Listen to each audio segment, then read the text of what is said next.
दूर देश से 3 चालाक व्यापारी एक समृद्ध राज्य में आए। जैसे ही उन्होंने नगर में कदम रखा, उन्होंने देखा कि यहाँ के लोग न केवल खुशहाल हैं, बल्कि अपने ज्ञान और समझ पर भी गर्व करते हैं। ये देखकर व्यापारियों ने योजना बनाई कि अब वे सीधे दरबार में नहीं जाएंगे, बल्कि पहले जनता की आत्मविश्वास को ही डगमगाएंगे।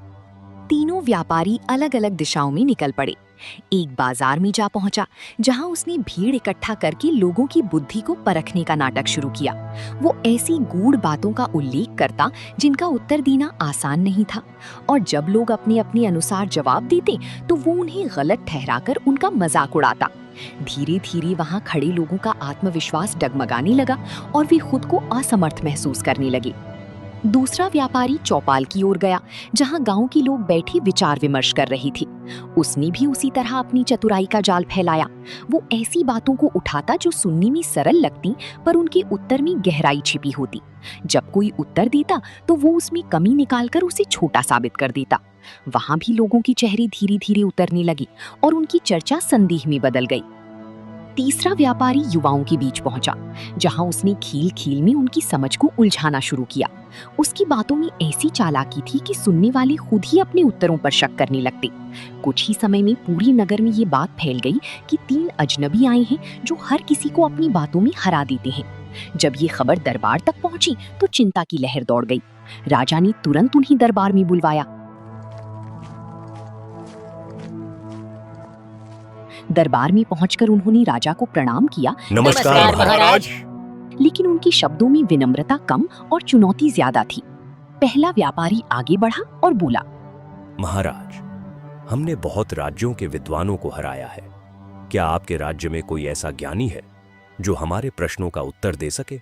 राजा को अपने विद्वानों पर पूरा विश्वास था, इसलिए उन्होंने तुरंत चुनौती स्वीकार कर ली।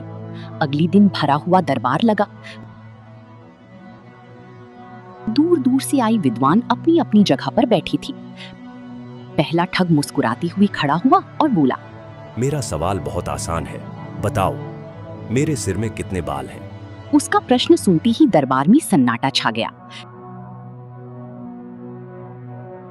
विद्वान एक दूसरे की ओर देखने लगे, पर किसी के पास उत्तर नहीं था। ये सवाल ज्ञान से ज्यादा अपमान का जाल लग रहा था, और व्यापारी की मुस्कान और गहरी होती जा रही थी।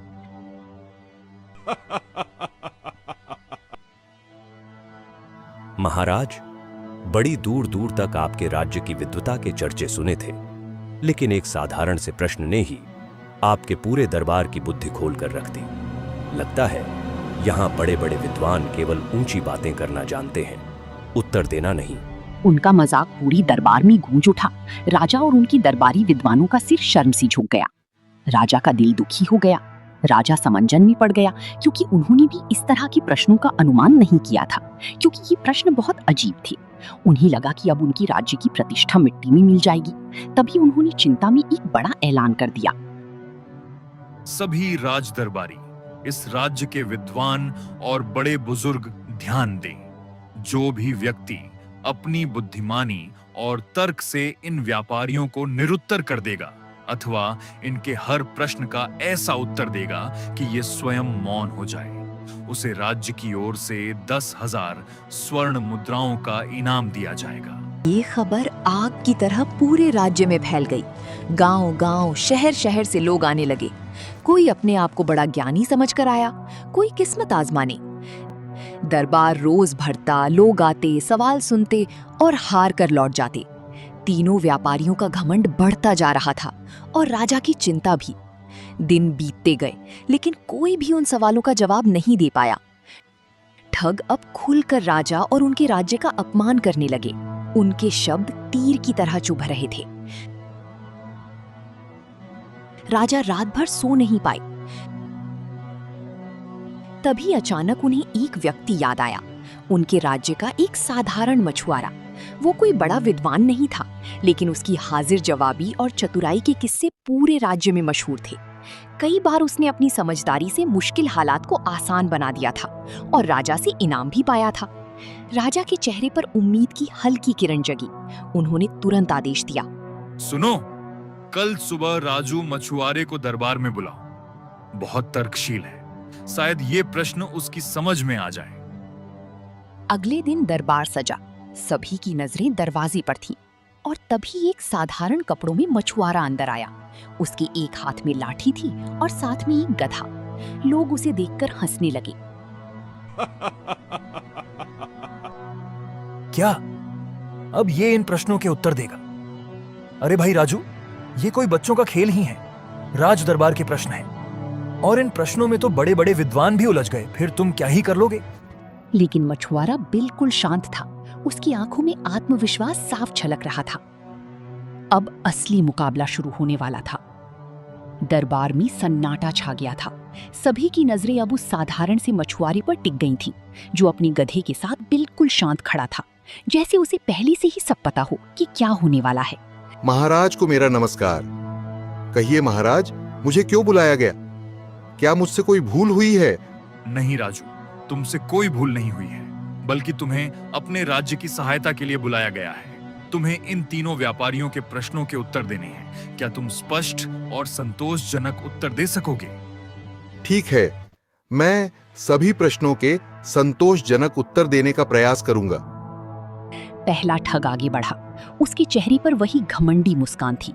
उसने मछुआरे को घूरते हुए कहा, अच्छा तो तुम हमारे सवालों के जवाब देने आए हो, तो सबसे पहले मेरा सवाल बहुत आसान है।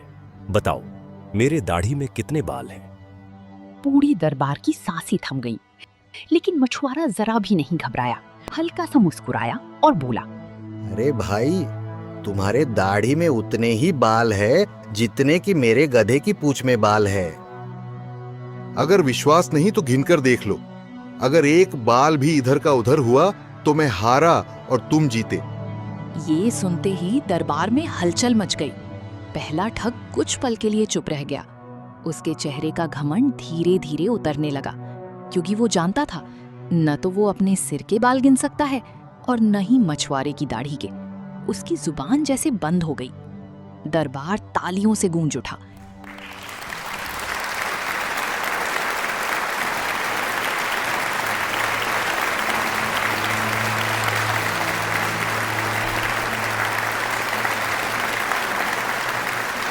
राजा के चेहरे पर पहली बार मुस्कान आई। उन्हें विश्वास होने लगा कि शायद यही आदमी उनके राज्य की इज्जत बचा सकता है। अब दूसरा ठग आगे आया। इस बार उसने थोड़ा गंभीर होकर पूछा, अच्छा, अगर तुम इतने ही बुद्धिमान हो तो बताओ, आसमान में कुल कितने तारे हैं?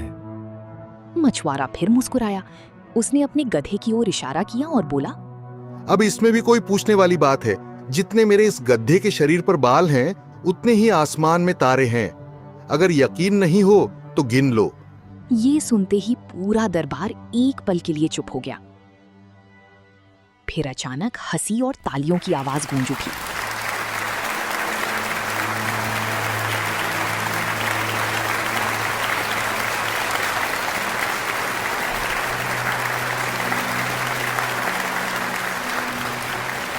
दूसरा व्यापारी हक्का बक्का रह गया। वो भी समझ गया कि ये जवाब उसे चुप कराने के लिए काफी है, क्योंकि न तो वो गधे के बाल गिन सकता है और न ही आसमान के तारे। अब दोनों ठगों की बोलती बंद हो चुकी थी। उनके चेहरे उतर गए थे और दरबार में बैठे लोग अब मछुआरे की बुद्धि के कायल हो चुके थे। राजा की आंखों में अब गर्व साफ झलक रहा था, लेकिन असली परीक्षा अभी बाकी थी। तीसरा ठग धीरे धीरे आगे बढ़ा। उसकी आंखों में चालाकी चमक रही थी, जैसे वो अब तक के दोनों ठगों से भी ज्यादा खतरनाक हो। तुमने मेरे दोनों साथियों को तो चुप करा दिया, लेकिन अब मेरा सवाल सुनो। अगर तुम सच में इतने बुद्धिमान हो तो बताओ, इस पूरी धरती का ठीक ठीक केंद्र कहाँ है? ये सुनते ही दरबार एकदम शांत हो गया। सबकी सांसें थम गई।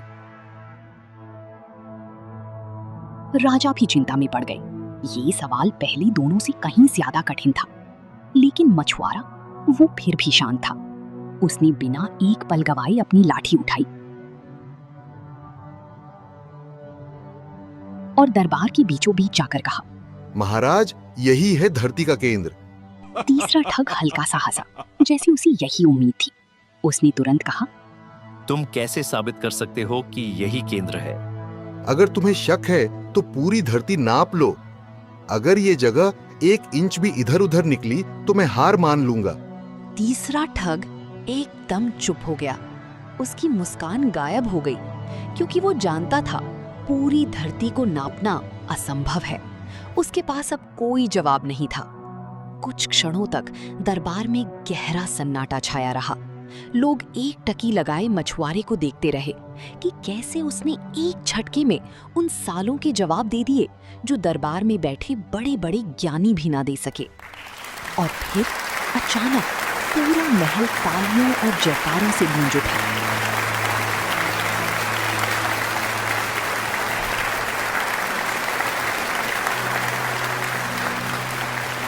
राजा अपने सिंहासन से खड़े हो गए। उन्होंने ऊंची आवाज में कहा, आज राजू ने एक बार फिर अपनी बुद्धि और हाजिर जवाबी से हमारे राज्य की इज्जत बचाई है। वचन के अनुसार इसे 10,000 स्वर्ण मुद्राएं इनाम में दी जाए। तीनों ठग सिर झुकाकर खड़े रह गए। उनका घमंड चूर चूर हो चुका था। बिना कुछ कहे वे चुपचाप दरबार से निकल गए और फिर कभी उस राज्य की ओर लौटकर नहीं आए। राजू को इनाम के पैसे मिले और वो खुशी खुशी वापस लौट गया। राजा देर तक उसे जाती हुई देखते रहे और मन ही मन समझ गए कि असली ज्ञान किताबों में ही नहीं, बल्कि सही समय पर सही जवाब देने की समझ में होता है। सीख: सच्ची बुद्धिमानी केवल बड़ी बड़ी किताबें पढ़ने में नहीं होती, बल्कि कठिन समय में समझदारी और हाजिर जवाबी से सही निर्णय लेने में होती है। कार्टून ट्यूब टीवी ऐसी ही कार्टून एनिमेशन वीडियो देखने के लिए हमारे चैनल को सब्सक्राइब कीजिए